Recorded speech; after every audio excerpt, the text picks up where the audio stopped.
ইসলামী অর্থনীতির একটি মৌলিক কর্মপন্থা হচ্ছে জাকাত। একটু আগেই আমরা আলোচনা করেছিলাম বাংলাদেশ থেকে হাসিনা রেজিমের ১৫ বছরে কেবলমাত্র পাচারকৃত অর্থের পরিমাণ হচ্ছে $240 বিলিয়ন। আসুন দেখা যাক যদি এর জাকাত আদায় হতো তাহলে তা কত হতো। প্রায় $5.04 বিলিয়ন, যা টাকায় প্রায় ৬১,২৫৪,২৯,২৮,৫৬০ টাকা। বলুন তো এই টাকা কে পেত? সমাজের নিম্ন শ্রেণী, দরিদ্র, অসহায় মানুষ যারা জাকাতের হকদার। বলুন তো তাহলে ১৫ বছরে আমাদের সমাজের অবস্থা কেমন হতো? এই জন্যই তো আমরা ইসলামের সোনালী ইতিহাসে দেখতে পাই এমনও সময় এসেছিল যখন জাকাত দেওয়ার মতো আর কাউকে পাওয়া যায়নি। জাকাতের অর্থ আবার রাষ্ট্রের কোষাগারে ফেরত গেছে। আর এই তো কেবল বিদেশে পাচার হওয়া অর্থের ফলাফল। বাকি আরো সমস্ত দুর্নীতি আমাদের আলোচনার বাইরে রয়ে গেছে। আবার সমাধানের মডেল থেকে আমরা কেবল জাকাতের সুফল নিয়ে বলছি। সুদমুক্ত অর্থনীতি, সাদাকা, কর্জে হাসানা, নৈতিক শুদ্ধতা, আমানতের হেফাজত, তাকওয়া ভিত্তিক বাণিজ্য যেখানে কোনো সিন্ডিকেট নেই, এমন আরো অনেকগুলো বিষয় তো বাদই রইল।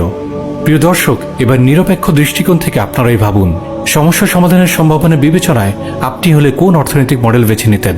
আমাদের কমেন্ট করে জানাতে পারেন।